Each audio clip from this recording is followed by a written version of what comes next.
May 1945. The air over a dusty assembly point near the Rhine carries the faint scent of spring. Earth mingled with diesel exhaust and the lingering smoke of distant fires. Rows of young women in faded gray uniforms stand in silence, their faces pale beneath cropped hair, eyes fixed on the ground. They are Wehrmachtshelferinnen, the female auxiliaries of the German armed forces, signal operators, clerks, anti-aircraft gunners who have marched westward for days to surrender to the Americans rather than face the advancing Red Army. An American sergeant approaches the group with a canvas sack slung over his shoulder.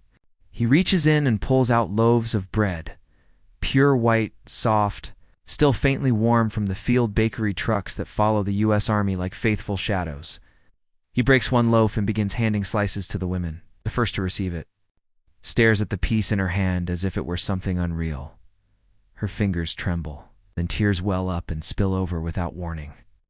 Soon others follow, quiet sobs spreading through the line like a wave. This moment, captured in scattered post-war recollections and Allied reports from prisoner processing centers, marked the collapse of a world built on scarcity. By the spring of 1945, the German home front and its supporting forces had endured years of tightening. Rations. Official civilian allotments had fallen from around 2,500 calories per day in the early war years to far less as Allied bombing disrupted supply lines and synthetic substitutes replaced natural ingredients. Bread, the staple of German diet, had long since become Kommsbrot, dense, dark, extended with sawdust or potato flour to stretch dwindling wheat reserves. White flour was a memory reserved for the highest echelons or the black market. These young women, many still in their late teens or early 20s, soft white bread had not touched their lips since childhood. They had expected captivity to bring hardship, perhaps even vengeance. Propaganda had painted the Americans as gangsters and plutocrats, yet here stood ordinary GIs distributing food with casual generosity. The contrast struck like a physical blow. One auxiliary later recalled in an interview archived years afterward that the bread tasted impossibly light, almost sweet, and that holding it unleashed everything she had held back: the hunger, fear, the realization that the Reich's promises of final victory had been hollow. Another spoke of the slice dissolving on her tongue, releasing months of suppressed grief in uncontrollable tears. Historical records confirm the abundance that underpinned such scenes. United States Army in Europe operated mobile bakeries, capable of producing hundreds of thousands of loaves daily. Standard rations and 10-in-1 packs included white bread, canned meats, chocolate, and cigarettes. Luxuries, rationed or unavailable too.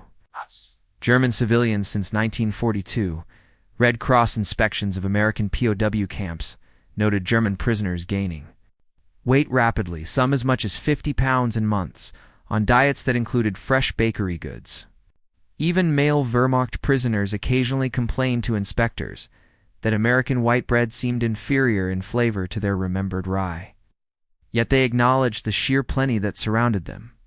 For the female auxiliaries, over half, 1 million women who had served in communications, searchlight batteries, and administrative roles, the encounter carried deeper resonance. Many had volunteered or been conscripted in the belief that their work supported an invincible cause. They had operated radios under air raids, plotted bomber tracks on glowing screens, typed orders in bunkers lit by dim bulbs, now in defeat. A simple slice of soft white American bread confronted them with the material reality of why the war had been lost. It was not merely military defeat, but the incontrovertible evidence of an enemy's industrial and agricultural capacity that could feed its soldiers. Lavishly, while waging total war across 2 oceans, the bread became a recurring symbol in their memories, appearing again and again in testimonies collected decades later. One woman described cradling the slice as if it were fragile glass, afraid it would vanish. Another remembered the yeasty aroma rising in the warm May air, carrying with it the first unforced kindness she had felt in years. The soft white loaf stood for something larger.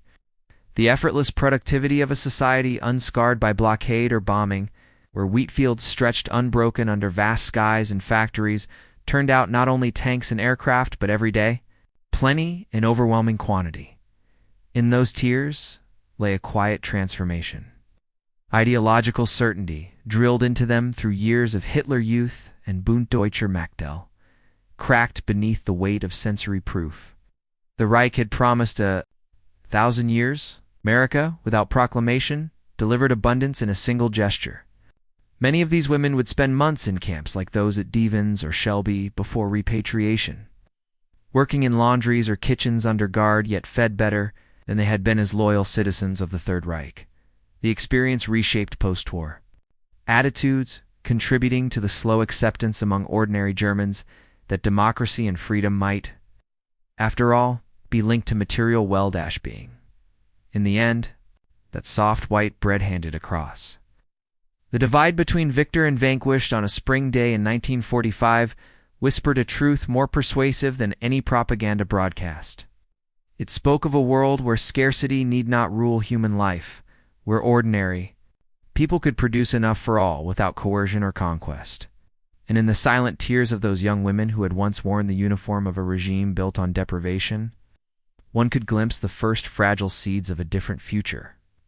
One rooted not in iron rations and iron ideology, but in the quiet, enduring promise of shared abundance under open skies.